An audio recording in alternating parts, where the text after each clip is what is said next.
Bine ați venit, dragilor din Zodia Berbec, oriunde v-ați afla în această lume. Ca de fiecare dată sunt încântată să fim din nou împreună la o nouă lectură pentru următoarea perioadă a lunii aprilie, perioada cuprinsă între 20 până pe 26 aprilie. Așa că toți cei care aveți nu doar soarele, ci și luna, Venus sau poate ascendentul în Zodia Berbec, această lectură este de asemenea și pentru voi. Mulți dintre voi, cei care deja mă urmăresc, sunt probabil un pic mirați că deja am cărțile pe masă. Am încercat să fac lectura propriu-zisă, am apucat să pun cărțile pe masă, doar că am avut o pană de curent. O pană de curent care m-a obligat să le las așa, n-am vrut să le schimb, tocmai de aceea se află aceste cărți pe masa mea. Așa că, oricum, înainte de a începe, vreau să vă mulțumesc din suflet tuturor celor care sunteți în permanență aici, care mă susțineți prin intermediul comentariilor, gesturilor de apreciere și gândurilor voastre bune, așa că mii de mulțumiri tuturor. Și pentru cei care sunteți poate pentru prima dată aici pe canal, eu vă urez un călduros bun venit, iar dacă la finalul acestei lecturi simțiți că ați rezonat sau pur și simplu v-a plăcut, eu vă invit cu mare drag să vă abonați și, desigur, să susțineți acest canal printr-un simplu like. Cum ambele sunt gratuite, unicul lucru necesar este decât dorința și plăcerea fiecăruia dintre voi. Și acum, dragilor, haideți să vedem ce ascund aceste cărți. Să vedem ce este important pentru voi de știut în această nouă săptămână de aprilie. Dragilor, să știți că vine o schimbare în stil mare. Vine o schimbare care o să vă marcheze, că schimbarea poate să vină, nu știu, prin... E ceva foarte semnificativ. Că e vorba o schimbare vis-a-vis de o persoană, de o situație, că va trebui să vă mișcați, că va trebui să vă mutați undeva, să vă relocați, să găsiți, nu știu, soluția la o problemă importantă, da? Sau pur și simplu vreți să renovați ceva, ori la casă, ori poate chiar în viața voastră. Onoruri mari, cu atât mai mult aduce și mai multă forță acestei schimbări, pentru că ne vorbește despre reușite, victorii, posibil, nu știu, dacă aveți. Și aici trebuie să vă spun un lucru, poate să fie vorba și de un dram de noroc. E adevărat, dacă ar fi să le punem pe procente, aș spune că 75% este rezultatul propriei voastre munci, al efortului vostru, dar 20% să știți că este și cu un dram de noroc, pentru că e posibil pentru unii care aveți de dat examene, o anumită schimbare, ori de loc unde se dă examenul, ori de planuri, nu știu, o schimbare, pentru voi s-ar putea să fie foarte bună, da? Pentru cei care aveți de dat examene. Cumva această schimbare nu face altceva decât să vă schimbe perspectiva și nu oricum, cum am mai spus, în stil mare. Trebuie să vă spun că puteți avea parte, cum am mai spus, de această surpriză, de un ajutor, că e el emoțional, material, este ceva favorabil vouă. Plus de asta poate apărea chiar și o reconciliere, o reîmpăcare sau o iertare, o vizită posibil. Cumva lucrurile încep să se miște în favoarea voastră și asta nu poate să fie decât de bun augur, dat fiind că avem și mesajul, orice mesaj scris, orice mesaj care apare scris, că e prin poștă electronică, că e prin poștă normală, că e prin mesaj pe telefon, ceva, notițe, că sunt vești din ziar, că sunt comunicări, documente, este ceva important pentru voi, că obțineți un document, da? Deci tot ce are legătură cu ce este scris se întâmplă în această săptămână. Și vreau să vă mai spun un lucru, cartea Mesajul indică ca și timp o săptămână, nu mai mult. Ceva care rămâne în trecut, ceva care se va termina așa, en fanfar, cum spun francezii.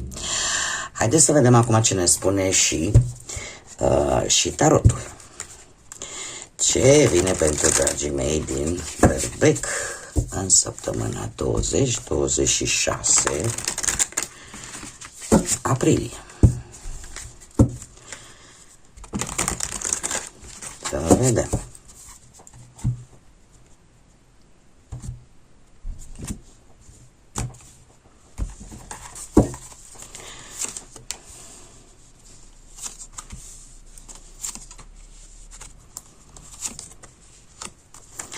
Și aici avem cartea surpriză, o lăsăm la sfârșit și să vedem, le clarificăm pe rând. Foarte interesant, aveți 3 arcane majore, după cum bine am văzut chiar și în oracolul Keeper. Sunt lucruri importante, să știți, nu e o săptămână așa ca cele pe care le-ați avut în ultima perioadă, este ceva important.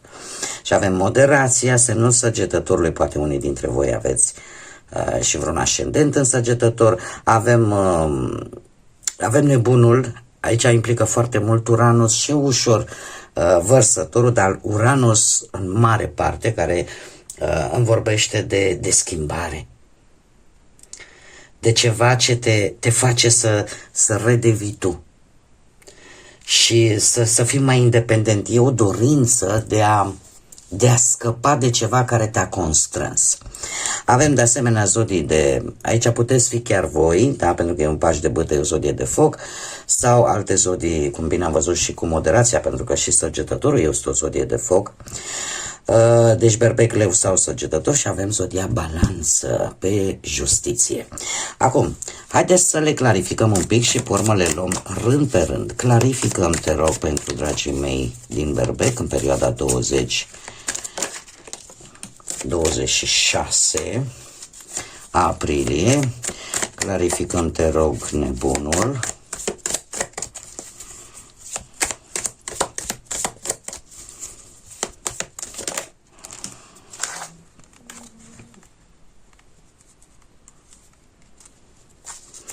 Să știți că la nivel mental, foarte mult,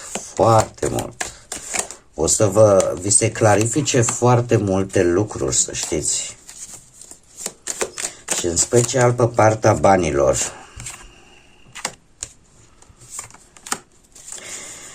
Clarificăm surpriza, te rog.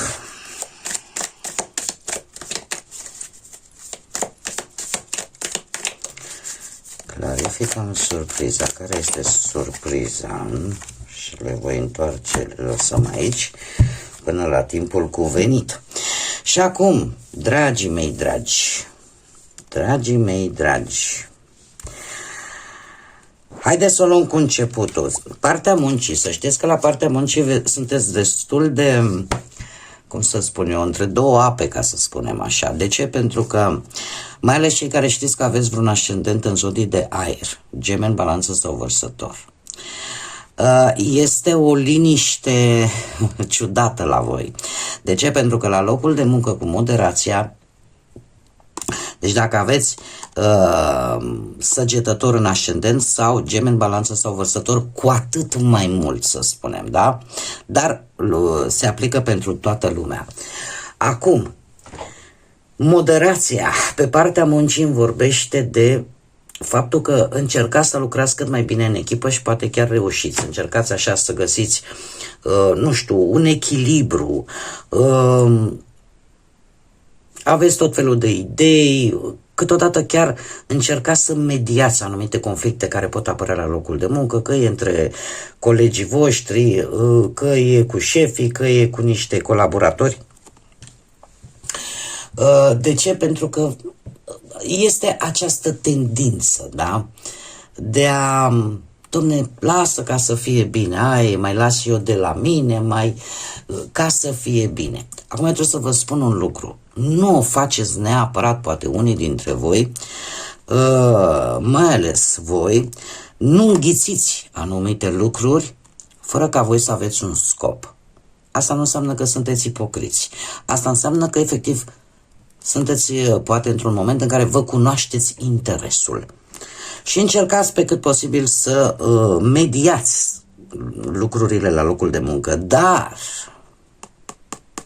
acest cavaler de spade mie îmi spune că voi veți face o mișcare foarte rapidă, veți prelua poate inițiativa în ceea ce privește cariera voastră profesională, poate chiar să luați inițiativă pe un proiect foarte dificil. Asta nu înseamnă că dacă sunteți buni mediatori, nu abordați problemele complexe fără să ezitați. De multe ori sunteți tentați în această săptămână să luați decizii foarte rapid, de multe ori chiar și riscante, din punctul ăsta de vedere profesional, așa că totuși grijă la impulsivitate și în voi este o, cum să spun eu, aparent sunteți așa, dar în interiorul vostru există o furtună acolo. Da? Există o furtună, există o tendință de a acționa. E ca și cum ai zice, nu sunt în mediul meu. Da? Dar este bine totuși că există un anumit echilibru.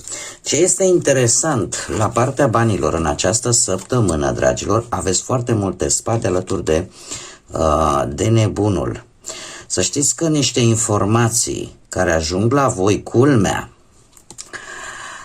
mai ales cei care aveți în ascendent zodii de aer, Gemeni, Balanță, Vărsător, cu atât mai mult voi le căutați. Printr-o, cum să zic eu,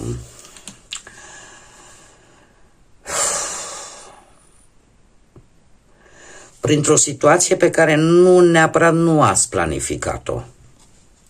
Eu aș spune că aveți tendința în această săptămână poate să cheltuiți un pic mai impulsiv. Sau să vă aruncați așa, în tot felul de investiții, situații riscante, fără să vă documentați. Tendința este și de a face acest lucru. Totuși, apare ceva. Apare ceva care vă clarifică o anumită situație financiară prin faptul că vei înțelege exact cum stai cu banii. Poți să intri într-o afacere financiară importantă.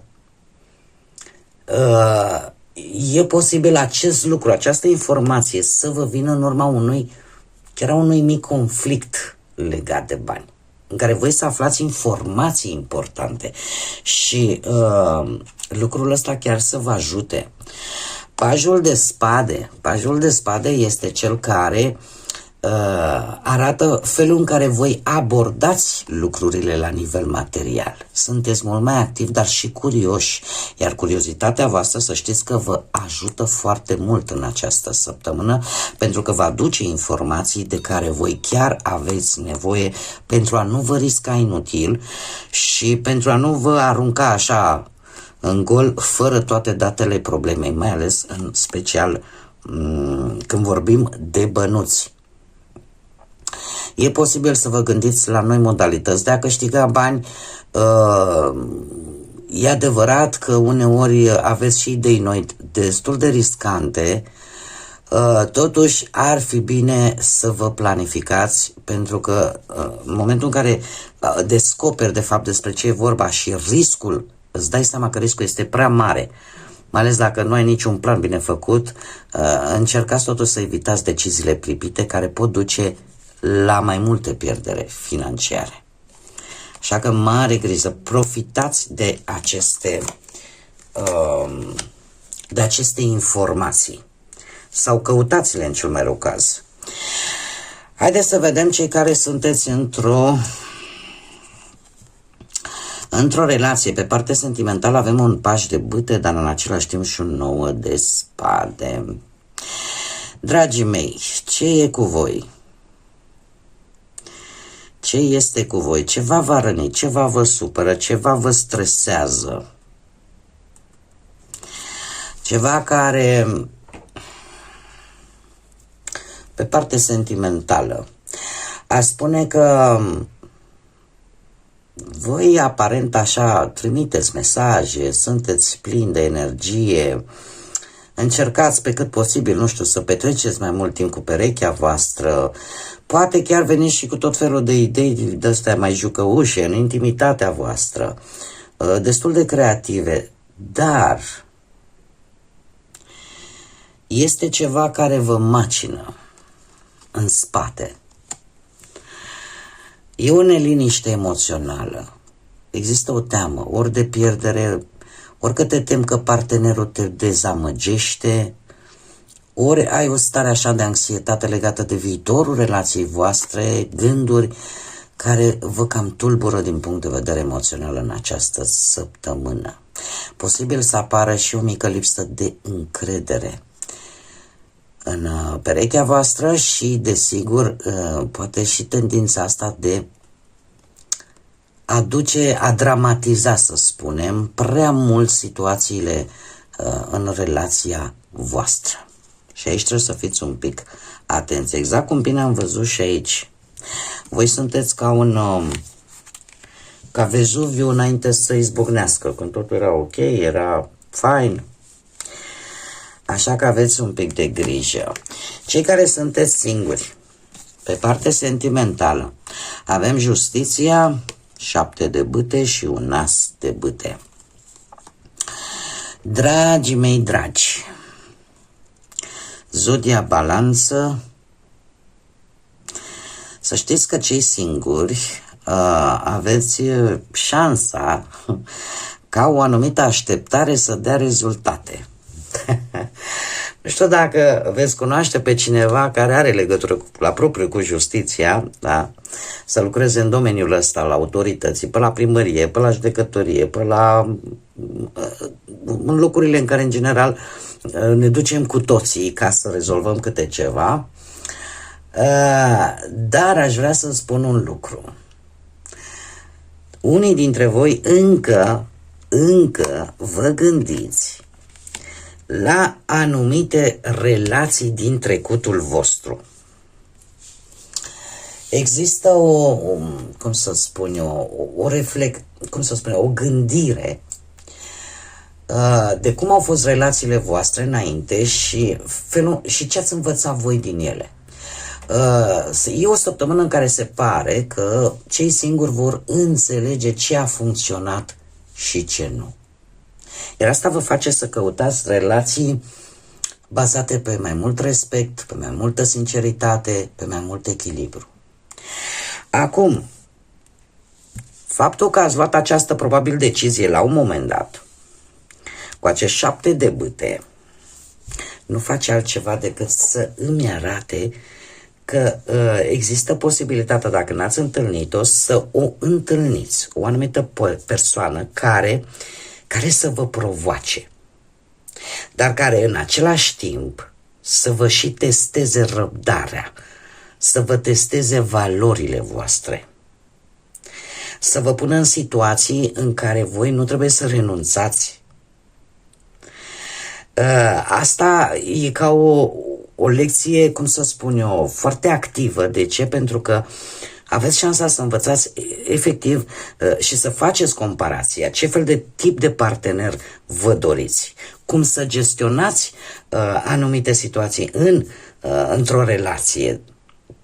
Acum, de asemenea, asul de bâte mie îmi spune totuși că veți avea ori vreo întâlnire foarte pasională cu cineva care implică intimitate, sau pur și simplu să existe o situație în care efectiv sunteți atrași trupește, fizic foarte mult. Dar deocamdată eu n-am nicio cupă. Dar există o atracție foarte puternică vis-a-vis de o altă persoană. Să știți că aici e vorba de ceva, aparent, persoana e serioasă. Cum am mai spus, poate să avea legătură cu Zodia Balanță, nu e obligatoriu. Dar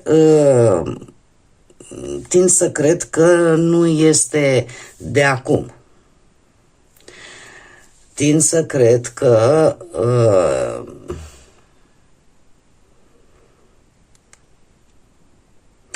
Este ceva studiat de ceva vreme. Sau studiați această viitoare posibilă relație de ceva vreme. Și cumva, în sfârșit, se dă.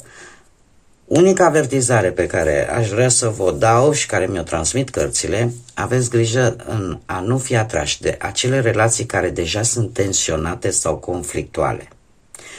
Și în felul ăsta să vă implicați poate prea repede, fără să analizați clar cam care este situația. Care este surpriza săptămânii pentru voi? Pentru că am văzut că vă place și am zis că nu voi renunța la această surpriză. Surpriza pentru voi, dragilor, o aduce un paș de spade care, vedem foarte bine, se repetă pe partea banilor. Dar avem și îndrăgostiții zodii de aer, să știți, și încă un 7 de spade. Dragii mei dragi, Gemeni, Balanță sau Vărsător sunt zodii care efectiv predomină în această lectură și care mie îmi spune că sunt situații, există o curiozitate, mai ales cei care aveți, cum am mai spus, poate ascendent în aceste zodii. Pentru voi există curiozitate, există energie mentală, există provocare, există entuziasm. Sunteți doritori să explorați, să învățați, dar de asemenea trebuie să vă spun că acest paș de spade ne arată și o impulsivitate până la urmă juvenilă, să spunem așa, negândită, da? Fără maturitate. Există toate aceste lucruri și poate chiar curiozitatea voastră, poate chiar anumite întrebări, poate chiar anumite comunicări vă pot duce în situația în care să trebuiască să luați o decizie destul de importantă. Interesant și acest 7 de spade. De ce? Pentru că va trebui să luați această decizie, să faceți această alegere într-un mod destul de strategic. De asemenea, 7 de spade mie îmi vorbește de niște situații destul de riscante pe care le-am văzut.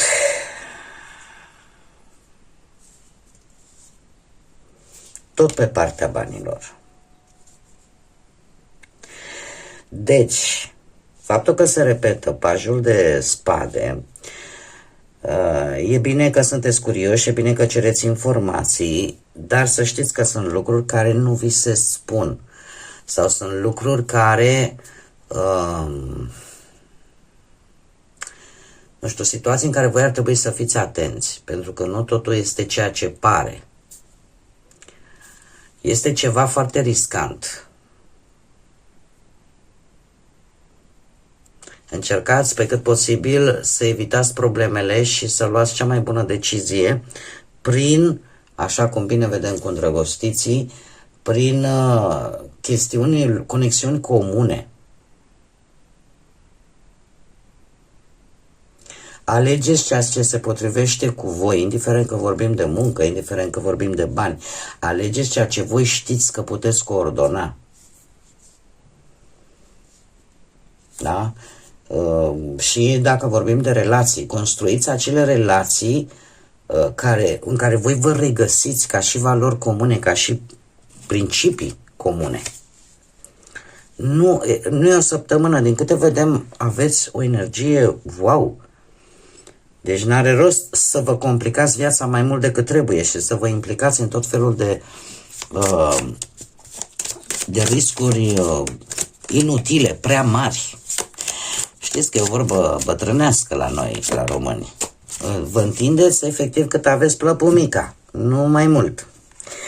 Haideți să vedem care... nu cred. Deci încă o dată mi-apare schimbare. Grădina magică vine cu acest mesaj, schimbare.